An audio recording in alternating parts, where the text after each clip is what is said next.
அன்புக்குரிய சகோதர சகோதரிகளே, நம் ஆண்டவர் இயேசு கிறிஸ்துவின் நாமத்தில் உங்களை வாழ்த்துகிறோம். மாதா தொலைக்காட்சி நேயர்களே, மாதா தொலைக்காட்சி என்பது கத்தோலிக்க பிள்ளைகளுக்கு அது ஒரு மாபெரும் பொக்கிஷம்.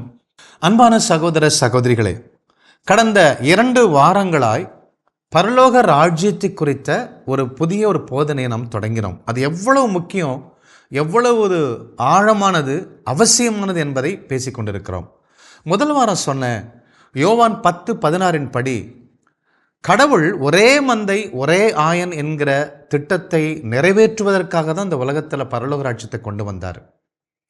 அப்போ கடந்த வாரம் நம்ம என்ன தியானித்தோம் என்றால், கடவுள் இந்த உலகத்தை உருவாக்குவதற்கு முன்பதாகவே மத்திய எழுதிய நற்செய்தி 25வது அதிகாரம் 34வது இறைவசனத்தில் அவர் சொல்லியிருக்கிறபடி, தந்தையினால் பேறு பெற்றவர்களே உள்ளே வாருங்கள், உலகம் தோன்றும் முன்னரே இந்த பரலோக ராஜ்யத்தினுடைய ஆசீர்வாதம் உங்களுக்கு வேணுங்கிறதுக்காக நிறுவப்பட்டது, எல்லாரும் உள்ள நுழைஞ்சிக்கங்க அப்படிங்கிறார்.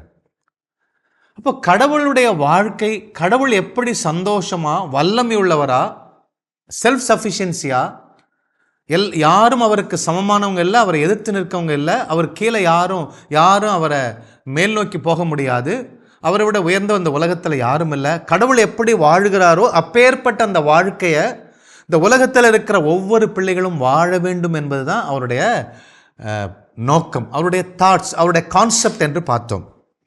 அன்பான சகோதர சகோதரிகளே, இந்த வாரம் நம்ம என்ன பார்க்க போகிறோன்னா, அப்போது இந்த பரலோக ராஜ்யத்தில் மனுஷங்களை படைச்சு ஒரு அரசர், அவர் இந்த உலகத்தை ஆளணும், இந்த உலகத்தை மனுஷங்க வழியாக இந்த உலகத்தை ஆளணும். இந்த மனுஷன் இந்த உலகத்தை ஆளணும்னா அவருக்கு எப்பேற்பட்ட வல்லமையை கொடுத்துருக்கிறாங்க, அவங்களுடைய டெரிட்டரி என்ன, அவங்களுடைய எல்லைகள் என்ன என்பதை புரிந்தால்தான் தொடர்ந்து நாம் தியானிக்க முடியும். அதற்கு நாம் தொடக்க நூல் புஸ்தகம் 1 அதிகாரம் 26வது இறைவசனத்தை நான் 26-27 நான் வாசிக்கிறேன். அப்பொழுது கடவுள் மானிடரை நம் உருவிலும் நம் சாயலிலும் உண்டாக்கும். அவர்கள் கடல் மீன்களையும் வானத்து பறவைகளையும், கடல் மீன்கள், வானத்து பறவைகள், கால்நடைகளையும், மண்ணுலகம் முழுவதையும், நிலத்தில் ஊர்வன யாவற்றையும் ஆளட்டும் அப்படிங்கிறார். கடவுள் தன் உருவில தன் சாயலில் மனுஷனை படைச்சார், ஆணும் பெண்ணுமா படைச்சார். 2 பேரும் சமந்தான், 2 பேருமே ஸ்பிரிட் மேன் தான்.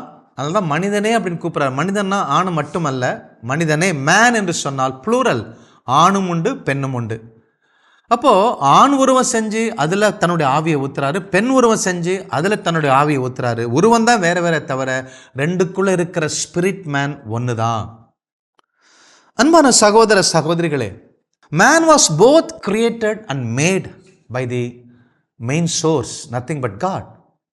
கடவுளால் மனுஷன் உண்டாக்கவும் பட்டான், உருவாக்கவும் பட்டான்.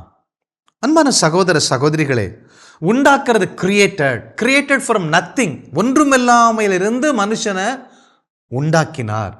The word created is from the Hebrew word bara, B-A-R-A, bara, which means to create from nothing.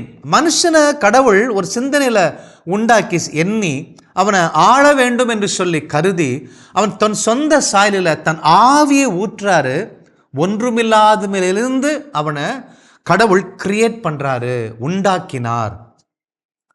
அது மட்டுமல்ல, கடவுள் மனுஷனுக்கு ஒரு உரு கொடுக்கணும், உடம்பு கொடுக்கணும். இந்த பூமியிலிருந்து அந்த மண்ணை எடுத்து ஆண் உருவம் படைச்சாரு, பெண் உருவம் படைச்சாரு. அந்த ஆண் உருவத்தை எப்படி, நான் மண்ணில் ஏற்கனவே கடவுள் உருவாக்கி இருந்த அந்த பூமியிலிருந்து மண்ணை எடுத்து அந்த மனுஷனுடைய ஷேப்பை உருவாக்கினார். ஷேப்பை உருவாக்கினப்பட தான் அவன் நாசில் தன் ஆவியை ஊதினார், மனிதன் உருப்பெற்று இருந்தார். அப்போ அந்த word make is from Hebrew word ஆசா, which means formed from something which is already created by God. கடவுள் ஏற்கனவே உருவாக்கி வைத்திருந்த அந்த பூமியிலிருந்து உருவாக்கினாரு. கடவுள் ஒன்றுமில்லாமையிலிருந்தும் மனுஷனை உருவாக்கினாரு. அன்பான சகோதர சகோதரிகள், ஏன் அப்படி பண்ணாரு? கடவுள் தன் சொந்த சாயலில் ஆவியை கொடுத்தாரு. நீதி, நேர்மை, அவருடைய ஆட்ரிபியூட்ஸ், பண்புகள் அத்தனை அந்த மனுஷனுக்கு இருக்கணும். அந்த உலக பிரியமா இருக்கணும். உலகத்தில் உருவாக்கப்பட்ட மண்ணிலிருந்து அவன் இருக்கணும். ஏனென்றால் அவன் உலகத்தை ஆள வேண்டும். ஆனால் உலகத்தை ஆளுகிறவன் என் சாயலில் இருக்கணும், என்னுடைய பண்பை உலகத்துக்கு சொல்லணும், என் நீதியை உலகத்துக்கு சொல்லணும் என்பதற்காக ஒன்றுமில்லாமையிலிருந்து மனுஷனை கடவுள் உருவாக்குறாரு. அன்பான சகோதர சகோதரிகளே, அப்போ மனுஷனை உருவாக்குறதுலையே வித்தியாசமா உருவாக்குறாரு. God gives authority to the people to rule this world. கடவுள் ஒரு மனுஷனுக்கு அதிகாரத்தை கொடுக்கிறார், அத்தாரிட்டி கொடுக்கிறாரு, பவரை கொடுக்கிறாரு, வல்லமை கொடுக்கிற அந்த உலகத்தை ஆள சொல்லி தன் சாயலிலும் உலகத்தில் இருக்கிற மண்ணிலிருந்து உருவாக்கி அவனுக்கு அதிகாரத்தை கொடுக்கிறாரு, வல்லமையை கொடுக்கிறாரு. ஸோ பரலோகம் அவனுக்கு இந்த மனுஷன், இந்த பூலோகத்தில் வாழக்கூடிய மனுஷனுக்கு வல்லமை கொடுக்குது, அதிகாரத்தை கொடுக்குது. இன்னும் சொல்லப்போனால் கண்ணுக்கு புலப்படாத கடவுள், கண்ணுக்கு புலப்படக்கூடிய செயலில் ஈடுபடக்கூடிய அந்த உருவம் உள்ள அந்த ஆணுக்கும் பெண்ணுக்கும் கடவுள் தன்னுடைய அதிகாரத்தை, வல்லமை கொடுத்து இந்த உலகத்தை ஆளக்கடவுது என்று சொன்னார். டொமினியன் ஓவர் திஸ் வேர்ல்டு அப்படிங்கிறாரு. டிவைன், இன்னும் ஒன்று சொன்ன போனா, it's a divine delegation of power and authority to every person. இது எனக்கு இருக்கிற அதிகாரம், எனக்கு இருக்கிற வல்லமை, உங்களுக்கு இருக்கிற அதிகாரம், உங்களுக்கு இருக்கிற வல்லமை இந்த உலகத்தில் யாரோ கொடுத்ததல்ல. அது டிவைன் டெலிகேஷன், அது பரிசுத்த ஆவியானவர், ஆண்டவராகிய இயேசு கிறிஸ்து கடவுள் கொடுக்கிற ஒரு அதிகாரம், அது ஒரு வல்லமை. அன்பான சகோதர சகோதரிகளே, இப்போ என்ன பிரச்சனை அப்படின்னா, the nature of God's holiness and integrity does not allow him to violate his own words. அதான் பிரச்சனை. கடவுள் தன் சாயலிலும் உலகத்தில் இருக்கிற மண்ணிலிருந்து உருவாக்கினாலும் கடவுள் அவர் என்ன சொன்னாரோ, என்ன அதிகாரம் கொடுத்தாரோ, என்ன வார்த்தைக்காக, எந்த குறிக்கோளுக்காக அவன் படைத்தாரோ அந்த குறிக்கோளை வயலேட் பண்ணக்கூடாது, மாறி போகக்கூடாது இந்த உலகத்தில் இருக்கிற மனுஷன். அப்போ இந்த உலகத்தில் இருக்கிற மனுஷன் கடவுளுடைய ஏஜென்சி, அவன் ஒரு agent. He is the agent of holy spirit. இந்த உலகத்தை இந்த உலகத்தை வழிநடத்துறதுக்கு தான் ஆண்டவர் இயேசு கிறிஸ்து பரிசுத்தாவை இந்த உலகத்தில் கொடுத்திருக்கிறாரு. Holy Spirit is the governor of this world. அன்பான சகோதர சகோதரிகளே, ஆதாம் ஏவாள்கிட்ட கடவுள் இந்த உலகத்தை ஆளக்கடவுதுன்னு சொன்னாரு. ஆனால் ஆதாம் ஏவாள் பாவம் செஞ்சு அந்த பவரை இழந்தாங்க. ஆண்டவர் இயேசு கிறிஸ்து இந்த உலகத்தில் மனுஷனா வந்து நம்முடைய பாவங்களுக்காக அவர் பரிகரித்து மரித்ததனால் அந்த பவரை மீண்டும் நமக்கு கொடுத்திருக்கிறாரு. நம்ம பவரை இழந்தவங்க அல்ல, பவர் மீண்டும் பெற்றுக்கொண்டவங்க, அதிகாரத்தை மீண்டும் பெற்றுக்கொண்டவங்க. இயேசு கிறிஸ்துவின் மரணம், உயிர்த்தெழுதல், பிதாவின் வலப்பக்கம் வீற்றிருக்கிற அந்த மீட்பின் திட்டம் நமக்கு மீண்டும் அந்த அதிகாரத்தையும் வல்லமை நமக்கு கொடுத்திருக்கிறது. அன்புக்குரிய சகோதர சகோதரிகளே, அப்போ ஆண்டவர் இயேசு கிறிஸ்து கடவுள் இந்த உலகத்தில் மனுஷனை உருவாக்கும் பொழுது let them have dominion over this world அப்படின்னு தான் சொன்னாரே தவிர let us have dominion over this world சொல்லல. மனுஷனை படைச்சு அவங்க இந்த உலகத்தை ஆளட்டும், வாங்க பிதா குமாரன் பரிசுத்தாவி 3 பேர் சேர்ந்து டிஸ்கஸ் பண்ணி நம்ம சாயல ஒருத்தனை உருவாக்கும், அவங்க இந்த உலகத்தை ஆளணும் தான் சொன்னாரு. அவர் வாக்கு மாறாதவர். நம்ம எல்லாம் சேர்ந்து உலகத்தை ஆள்வோன்னு கடவுள் சொல்லல. உனக்கும் எனக்கும் அந்த பொறுப்பை கொடுத்திருக்கிறாரு, உங்களுக்கு எனக்கு அந்த பொறுப்பை கொடுத்திருக்கிறாரு. நம்ம எல்லாம் சேர்ந்து இந்த உலகத்தை ஆள்வோன்னு அவர் சொல்லியிருந்தார்னா பாருங்க, கடவுள் மானிடரை தம் உருவிலும் சாயலிலும் உண்டாக்குவோம், அவர்கள் உலகத்தை ஆளக்கடவுள் தான் சொல்றாரு. let them have dominion over this world அப்படிங்கிறாரு. அவர் ஒருவேளை நம்ம எல்லாம் சேர்ந்து உலகத்தை ஆள்வோன்னு சொல்லியிருந்தார்னா நீங்க ஒவ்வொரு முறையும் பாவம் செய்யும்போது பக்கத்துல இருந்து 2 அறை விட்டு அன்னன்னைக்கே திருத்திக்கிட்டே இருக்கணும். கடவுள் நமக்கு சுயாதீனம், ஃப்ரீடம். நெருப்பு இருக்கு, நீர் இருக்கு, நெருப்பு சுடுங்கிறது தெரியணும், நீரை குடிக்கலாம், நெருப்பை விட்டுறலாம். அந்த சுதந்திரத்தை நமக்கு கடவுள் கொடுத்தாரு. அந்த சுதந்திரத்தை பாழ்படுத்தும் பொழுதுதான் பிரச்சனை வருகிறது. அன்புக்குரிய சகோதர சகோதரிகளே, அப்போ இந்த உலகத்துல நாம என்ன நல்லா புரிஞ்சுக்கிறோன்னா, இந்த உலகத்துல ஆள்வதற்கு, அடக்கி ஆள்வதற்கு, வழி நடத்துவதற்கு இந்த உலகத்துல பவர் கொடுக்கப்பட்ட ஒரே ஆள் அவருடைய சாயலில் படைக்கப்பட்ட மனுஷன் மட்டும்தான். பிசாசுக்கு அல்ல, தீமைக்கு அல்ல, சாவுக்கு அல்ல, பாவத்துக்கு அல்ல, இந்த உலக மனுஷனுக்கு அல்ல. கடவுளை நம்புகிற அந்த பிள்ளைகளுக்கு, கடவுளுடைய ஏஜென்ட்டுக்கு, அந்த பரலோக ராஜ்யத்தினுடைய கொள்கைகளின்படி வாழக்கூடிய சிட்டிசன்ஸுக்கு கடவுள் மிகப்பெரிய ஒரு அதிகாரத்தை கொடுத்திருக்கிற தவிர பிசாசை பார்த்து பயப்படுறதுக்கு, ஓடி ஒளியறதுக்கு அல்ல. அந்த இழந்து போன அந்த பவரை திருப்பி நமக்கு கொடுத்திருக்கிற. பிசாசை சிலுவையில் அடித்து கொன்றுபட்டாரு. அது நொடிந்து போன, உடைந்து போன, ஒரு கூண்டுக்குள்ள அடைக்கப்பட்ட ஒரு வல்லமை தான் பிசாசு. கடவுள் உங்களுக்கு எனக்கு தான் அந்த அதிகாரத்தை கொடுத்திருக்கிறாரு. அன்புக்குரிய சகோதர சகோதரிகளே, அப்போ கடவுள் நமக்கு மட்டும்தான் அதிகாரம் கொடுத்திருக்கிறாரு. அப்போ கடவுளே அதில் இன்வால்வ் பண்ணுறதில்ல. அவன் போய் செய்யட்டும், அவன் வாழட்டும், அவன் உலகட்டும், அவனுக்கு விடுதலை கொடுக்குறார், சுதந்திரத்துக்கு. கடவுளே அதில் இன்டர்ஃபியர் பண்ணலை அப்படின்னா பிசாசு எப்படி இன்டர்ஃபியர் பண்ண முடியும்? இன்டர்ஃபியர் பண்ணுனா அதை எப்படி மிதிக்காமல் இருக்க முடியும்? அன்புக்குரிய சகோதர சகோதரிகளே, அது சோதனைகள். அந்த சோதனை நாம் ஜெயிக்க வேண்டும். அன்பான சகோதர சகோதரிகளே, அப்போ நமக்கு மட்டும்தான் கொடுத்திருக்க அந்த அதிகாரம் எந்தெந்த எல்லைகளில் செயல்படுகிறதுங்கிறத பார்க்க போறோம். Nature and boundary of rulership. மனுஷனுக்கு கடவுள் எப்பேற்பட்ட எல்லைகளை கொடுத்திருக்கிறாரு? ஒன்று பாருங்க, த ஃபிஷ் ஆஃப் த சீ, கடல் மீன்கள் அத்தனையும் அவன் ஆளக்கடவுது அப்படிங்கிறார். முதலாவது அதிகாரம் கடலை, கடலில் இருக்கக்கூடிய அத்தனை மீன்கள், அத்தனை உயிரினங்கள் அத்தனையும் கடவுள் மனுஷனுக்கு கொடுக்கிறாரு. நீங்கள் பார்த்துருப்பீங்க, ஆண்டவர் இயேசு கிறிஸ்து அப்போஸ்தலர்கள் விடிய விடிய மீன் பிடிப்பாங்க, ஒரு மீன் கூட கிடைக்காது. என் நாமத்தினால் வலது பக்கம் வலைய போடு அப்படிம்பாரு. அந்த மீன் கூட கடவுளுடைய வார்த்தை கீழ்ப்படுகின்றன. வலை கிளியும் அளவுக்கு அந்த கடல் கட்டுப்படுகிறது. மீனை கொண்டு வந்து வலைக்குள்ள போடுது கடல். யோனா வந்து கடவுள் நினைவு நகரத்துக்கு அனுப்புவார். ஆனால் யோனா கேட்காம வேற ஊருக்கு போவார். நான் போய் அந்த நாட்டுக்கு அழிவு எப்படி சொல்ல முடியும் கோச்சிட்டு போவார். கடல் கொந்தளிக்கும், யோனாவை தூக்கி கடலில் போடுவாங்க, மீனுக்குள்ளே போயிடுவார். மூன்றாம் நாள் கடவுள் சொல்லுவார், இவன் கதறுவார், என்னை காப்பாற்றுங்கன்னு சொன்ன உடனே மீன் யோனாவை துப்பிடு அப்படின்னு சொன்ன உடனே அடுத்த நொடி பொழுது கடல் அந்த மீன் துப்பிடும். அப்போது இந்த கடல், அதில் இருக்கக்கூடிய அத்தனை எல்லைகளையும் மனுஷனுக்கு கொடுத்திருக்கிறாரு. ஆழக்கடல், you have dominion over the sea அப்படிங்கிறாரு. இது முதலாவது பவுண்டரி. ரெண்டாவது அவர் என்ன கொடுக்கிறாருன்னா, பேர்ட்ஸ் ஆஃப் த ஏர், வானத்தில் பறந்து திரியக்கூடிய பறவைகள் எத்தனையோ, நிலா, நட்சத்திரம், சூரியன், காற்று, மேகம் அத்தனையும் பாருங்க, இந்த ஸ்பேஸ் ஃபுல்லா மனுஷனுடைய ஆளுகைகள் கொடுக்கிறாரு. எலிஜாவு பசியா இருக்கும்போது காகத்தை வைத்து உணவு கொடுத்தார். அன்புக்குரிய சகோதர சகோதரிகளை, இஸ்ரவேலர்கள் அடிமைத்தனத்திலிருந்து எகிப்திலிருந்து அவங்களை அழைச்சிட்டு வரும்பொழுது பசி, நான்வெஜ் கேட்குறாங்க. அப்பத்தை எவ்வளோ நாளைக்கு தான் சாப்பிட்றதுன்னு கேட்குறாங்க. காடைகள்கிட்ட ஒரு கட்டளை கொடுக்குறாரு. 20 லட்சம் மக்கள் சாப்பிடும் அளவுக்கு காடைகளை காற்று வீசி கொண்டு வந்து அவங்களுக்கு வீட்டுக்குள்ள டெலிவரி பண்ணுறாரு கடவுள். காடைகளும் கடவுளுடைய வார்த்தை கீழ்ப்படுகின்றன. நிலா, சூரியன் எல்லாம் கீழ்ப்படுகின்றன. அன்புக்குரிய சகோதர சகோதரிகளே, மோசே செங்கடலை 2ஆக பிளந்தாரு ஒரு கோலை கொண்டு. கடல் நீரும் மனுஷனுக்கு கீழ்ப்படுகின்றன. அன்பான சகோதர சகோதரிகளே, மூன்றாவதாக த லைவ் ஸ்டாக், பூமியில நடப்பன ஊர்வன அத்தனையும் மனுஷனுடைய கட்டுப்பாட்டுக்குள்ள கொண்டு வராரு. சிங்கத்தின் குகைக்குள்ள தானியேலை போட்டாங்க. தானியேலை சிங்கம் கடிக்க முடியலையே, வாயை கட்டி போட்டார ஜபத்தினால. மிருகங்கள் கட்டுப்படுகின்றன. The livestock of the earth under the dominion of human man.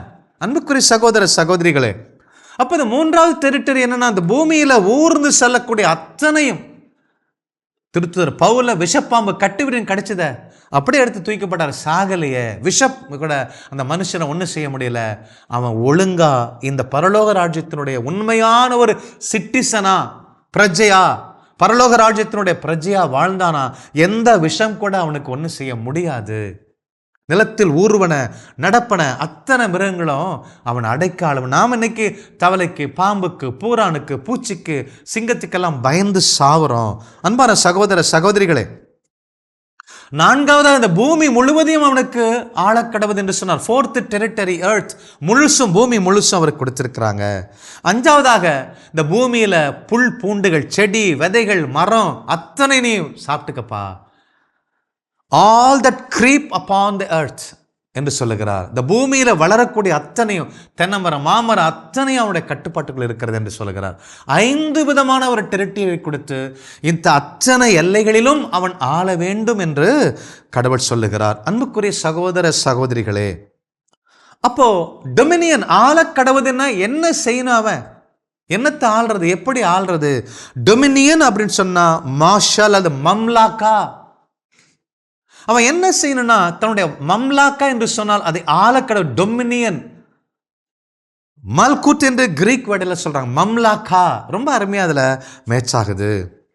நீ வாய் திறந்து இயேசு நாமத்துல நான் ஒரு பரலோக ராஜ்யத்துடைய சிட்டிசன் என்று நீங்க நம்புற பொழுது, அவருடைய வார்த்தைகளுக்கு கீழ்ப்படிந்து வாழுகிற பொழுது, நீங்க வாய் திறந்து என்ன சொல்றீங்களோ அது அப்படியே நடக்கும். மம்லாக்கா, நிலம், பூமி அல்லது கடல், வானத்து பறவைகள், இந்த அத்தனையும் நமக்கு கீழ்ப்படுகின்றன. இந்த 5 டெரிட்டரியும் மனுஷனுடைய ஆளுகைக்குள் கொடுத்திருக்கிறாரு. ஃபர்ஸ்ட் கொடுத்தாரு, பாவத்தினால் இழந்து போனோம். மீண்டும் ஆண்டவர் இயேசு கிறிஸ்து வந்து முதல் ஆதாமால் நம்ம என்னத்தை இழந்தோமோ அதை மீண்டும் கொடுத்தவர் தான் இரண்டாம் ஆதாம் இயேசு கிறிஸ்து. அன்பான சகோதர சகோதரிகளே, அப்போ நம்ம எப்படி இதை மம்லக்கா, எப்படி இந்த உலகத்தை ஆளணும்? வாயின் வார்த்தையினால், ஜெபத்தால், கடவுளோடு உள்ள உறவினால் மறுபடியும் பிறக்கிற பொழுது பரலோக ராஜ்யத்துக்குள்ள நுழைகிறோம். பரலோக ராஜ்யத்தில் வாழ்கிற அத்தனை பேரும் அவருடைய சாயலில் நம்ம இருக்கிறோம். அவருடைய ஏஜென்ட்டு, அவருக்கு கீழ்ப்படிந்து வாழணும். அவருடைய சிட்டிசனாக இருந்தால் மட்டும்தான் அந்த அதிகாரம் நமக்கு கிடைக்கும். அப்போது அவருடைய சிட்டிசனாக இருக்கணும்னா மறுபடியும் பிறக்கணும், பரிசுத்தாவினால் மனரூபம் ஆகணும், புதிய படைப்பாய் மாறணும். அப்போ ஜபத்தினால எல்லாவற்றையும் செய்ய முடியும். அறிக்கை செய்ய வேண்டும். கடவுள் என் அரசர், இயேசு கிறிஸ்து என் அரசர், அவர் எனக்கு பவர் ஆஃப் அட்டார்னி கொடுத்திருக்கிறாரு. அப்போ நாம கடவுளுக்கு கீழ்ப்படிந்து நீதியிலும் நேர்மையிலும் வாழ வாழ இந்த அத்தாரிட்டி, இந்த வல்லமை செயல்பட ஆரம்பிக்கிறது. அன்பான சகோதர சகோதரிகளே, இந்த மிலிட்டரி, போர் புரியக்கூடிய நம்முடைய நாட்டின் மிலிட்டரி மேன்ஸ், எல்லா மிலிட்டரி ஆட்களும், போர் புரிகிறவங்க, வாரியர்ஸ் அத்தனை பேரும் என்ன பண்ணுவாங்கன்னா வார் கிரை என்று சொல்லுவாங்க. அவங்களாம் என்ன செய்வாங்கன்னா தினமும் துப்பாக்கி எடுத்து தூக்குறது, எக்ஸசைஸ் பண்ணுறது, ஓடுறது, ஒடியாடுறது. இந்திய நாடு என் தேசம், எனக்கு இந்திய தேசம் என்னுடைய தேசம், அதுக்காக நான் உயிரை கொடுப்பேன், அதற்காக சாவேன், என் குடும்பத்தை விட என் தேசத்தை நேசிக்கிறேன், என் எதிரியை நான் கொன்று போடுவேன், ஒருத்தன் கூட உள்ள ஊடுருவ முடியாது, ஊடுருவலே இருக்காது. ஆனால் டெய்லி அதை வார்க்கரையா சொல்லிக்கிட்டே இருப்பாங்க. அவங்களுக்குள்ள ஒரு வல்லமை வரும். எதிரி வந்தா சுடுவாங்க, இல்லை எதிரி சுட்டா தன் உயிரை கூட கொடுப்பாங்க. அந்த அளவுக்கு தன் உயிரை கூட ஒரு துச்சமா மதிக்காத அளவுக்கு தன் உயிரை கொடுக்கிறாங்கன்னு சொன்னா வார்க்கரை. தேசப்பற்று மட்டுமல்ல, தேசப்பற்று மட்டும் இருந்தால் யாருக்கு தேசப்பற்று இல்லை, ஆனால் அந்த கிரை ஒவ்வொரு நாளும் அவங்க எக்ஸசைஸ் பண்ணும் பொழுதும், ஓடும் பொழுதும், ஒடியாடும் பொழுதும், அந்த ப்ராக்டிஸ் பண்ணும் பொழுதும் அவங்க கதறாங்களே, ஏதோ என் மசில்ஸ், என் எலும்பு நரம்பு எல்லாம் தேசத்துக்கு தான், எதிரி ஒருத்தனை இந்த நாட்டை அழிக்கக்கூடாது, என் மக்கள் வாழ வேண்டும் என்று சொல்லி அந்த பவுண்டரியில் ஒருத்தனை கூட விடமாட்டேன்னு சொல்லி அன்னன்னைக்கு சத்தம் போட்டு அந்த வார்க்கரை, போர் சத்தம் எக்காலம் ஊதுறாங்களே, அந்த சத்தம் தான் அவனை வாழ வைக்கிறது, போர் புரிய வைக்கிறது, நாட்டை காப்பாற்றுகிறது. அதே போலத்தான் பரலோக ராஜ்யத்தில் வாழக்கூடிய ஒவ்வொரு சிட்டிசன்ஸும் அவன் ஒரு போராளி போல. அவன் அவன் அவன் ஆவிக்குரிய வாழ்க்கை வாழ்கிறான். அவன் உலகப்பிரியமான வாழக்கூடிய அந்த மக்களுக்கும் போராட்டம் நடக்கும். மாற மாட்டேங்கிறாங்களே, குடிக்கிறாங்களே, போதைப் பொருள் அழிகிறாங்களேங்கிற அந்த வேதனை இருக்கிறது. அவன் அழியக்கூடியவன் அல்ல, அவனை நான் காப்பாற்றுவேன். கடவுள் என்ன நம்பி என்னை மதித்து இந்த பொறுப்பை கொடுத்திருக்கிறாரு. நான் நேர்மையில் வாழ்வேன். அத்தனை பிள்ளைகளையும் கடவுளுடைய மந்தைக்குள் நான் கொண்டு வருவேன். கடவுள் என்னோட இருக்கிறாரு, நான் சாக மாட்டேன், வாழ்வேன், நான் இறந்தொழியேன் என்று சொல்லி நம்ம ஒவ்வொரு நாளும் அந்த வார்க்கரையை நாம் டெய்லி சத்தம் போட்டு சொல்லணும். மீகா 7:8 நான் வீழ்ச்சி உற்றாலும் எழுச்சி உருவேன், நான் இருளில் குடியிருந்தாலும் ஆண்டவர் எனக்கு ஒளியா இருப்பாரு. அவன் இருளில் வாழ்றவன் சொல்றான், கீழே பொத்துன்னு விழுந்தவன் சொல்றான், பாதாளத்தில் வாழ்றவன் சொல்றான், நான் சாவின் இருள் சூழ் பள்ளத்தாக்கில் நடக்க நேர்ந்தாலும் கடவுள் என்னோட இருக்கிறார், நான் எந்த தீங்கிற்கும் அஞ்சிடேன் என்று சொல்லி விசுவாச அறிக்கை சொல்லணும். டெய்லி என் திருப்பலியில் நம்ம விசுவாச அறிக்கை சொல்றோம். ஜெபமாலை ஏன் திருப்பி திருப்பி சொல்றோம்?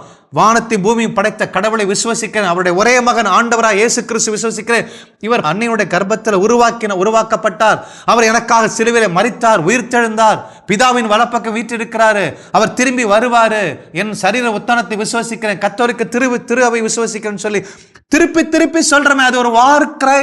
அதை திருப்பி திருப்பி விசுவாச அறிக்கை சொல்ல சொல்ல, இறை வார்த்தைகளை சொல்லி என் கடவுள் என்னோட வாழ்றாரு, நான் சூப்பரா வாழ்வேன், அந்த உலகத்தை அடைக்க ஆழ்வேன், பிசாசு என் முன்னாடி நிற்க முடியாது, நான் மிகப்பெரிய ஒரு ஆள், எனக்குள்ள கடவுள் வாழ்கிறார் என்று சொல்லி அந்த விசுவாச அறிக்கை வார்க்கரைய, அந்த விசுவாச ஃபெய்த் கன்ஃபெஷனை ஒவ்வொரு நொடி பொழுதும் சொல்லுகிற பொழுது இந்த 5 டெரிட்டரியும் உங்கள் கண்ட்ரோலுக்குள்ளே வரும். நீங்கள் அந்த பரலோக ராஜ்யத்தினுடைய மிக அருமையான கடவுளுடைய ஏஜென்ட்டாக, கடவுளுடைய வாரியராக இந்த உலகத்தை கட்டி எழுப்ப முடியும்.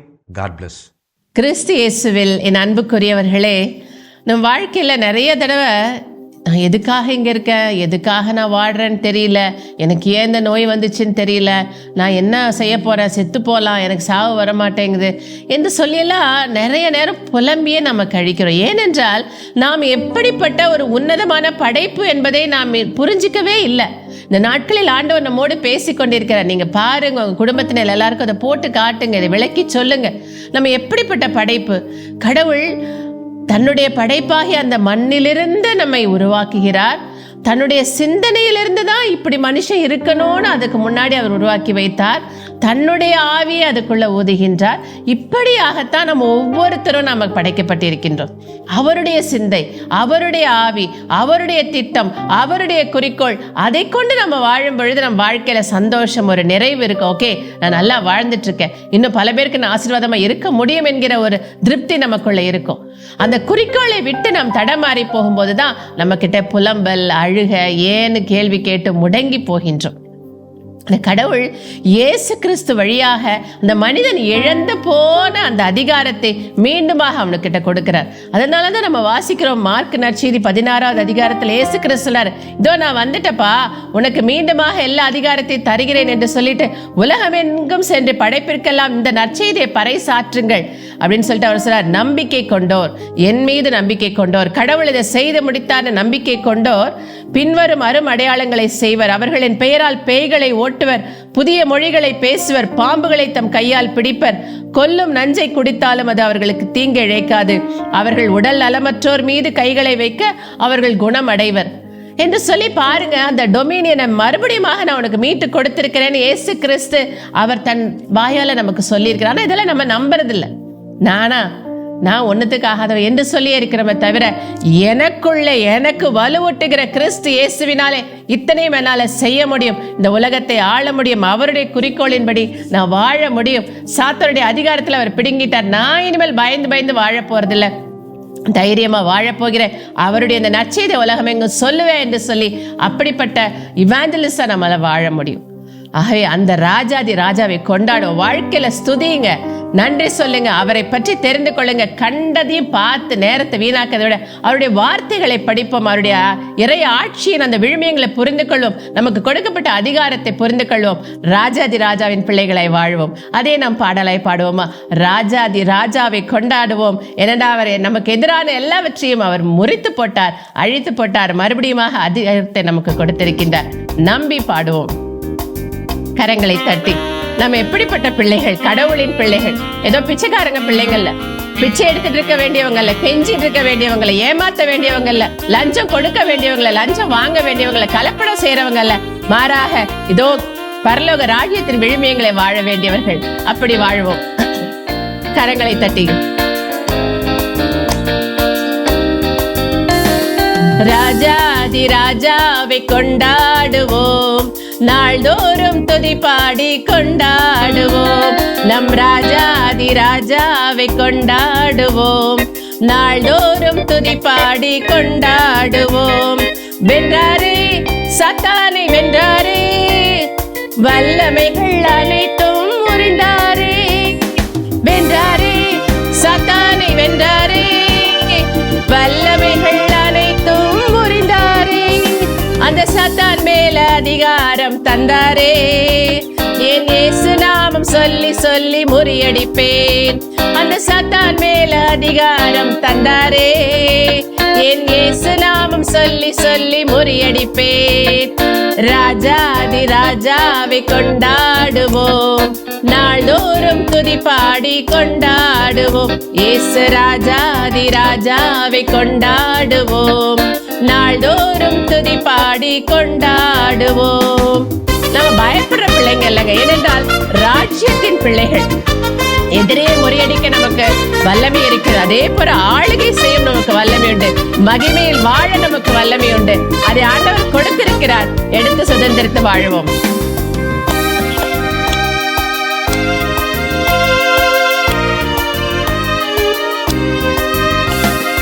முடிவில்லாத தம் மகிமையிலே பங்கு பெற என்னை தெரிந்து கொண்டார், முடிவில்லாத தம் மகிமையிலே பங்கு பெற என்னை தெரிந்து கொண்டார், என்னை சீர்படுத்தி ஸ்திரப்படுத்தி நடத்துவார், என்னை பலப்படுத்தி நிலை நிறுத்தி உயர்த்துவார், என்னை சீர்படுத்தி ஸ்திரப்படுத்தி நடத்துவார், என்னை பலப்படுத்தி நிலை நிறுத்தி மகிழ்வார். இயேசு ராஜாதி ராஜாவை கொண்டாடுவோம், பாடி கொண்டாடுவோம். இயேசு ராஜாதி ராஜாவை கொண்டாடுவோம். நாள்தோறும் துதி பாடி கொண்டாடுவோம். ஆமென். நம்முடைய வாழ்க்கை கொண்டாட்டத்தின் வாழ்க்கையா இருக்கணும். ஏனென்றால் நாம் ராஜ்யத்தின் பிள்ளைகள். ஜெபிப்போமா? உரிமையோடு கேட்போம். இயேசு கிறிஸ்து வழியாய் நமக்காக இவ்வளவு அதிகாரங்களையும் ஆற்றலையும் வல்லமையும் கொடுத்த நம் தந்தையிடத்திலே உரிமையோடு நின்று ஜெபிப்போம். இயேசுவின் நாமத்திலே. எங்கள் அன்பின் பரலோக தகப்பனே, நன்றி அப்பா. உம்மை அப்பா பிதாவே என்று அழைக்கிற அந்த உரிமை பேச்சை உம்முடைய மகன் வழியாக, உம்முடைய தூய ஆவியின் வழியாக எங்களுக்கு கொடுத்திருக்கிறீரே. இதோ நாங்கள் நம்பி வந்திருக்கின்றோம் அப்பா. பிதாவே, ராஜாதி ராஜாவே என்று உம்மை உயர்த்தி போற்றுகின்றோம். நாங்கள் அநாதைகள் அல்ல, நாங்கள் கேலிக்குரியவர்கள் அல்ல, நாங்கள் அர்த்தமற்ற ஒரு வாழ்க்கை வாழ வேண்டியவர்கள் அல்ல. மாறாக நாங்கள் ராஜ்யத்தின் பிள்ளைகள். இதோ we belong to the kingdom of God என்று நம்பி வந்திருக்கிறோம். ஆண்டவரே, எங்களை அப்படிப்பட்ட மக்களாக இந்த நாளில் அலங்கரித்தருளும் சுவாமி.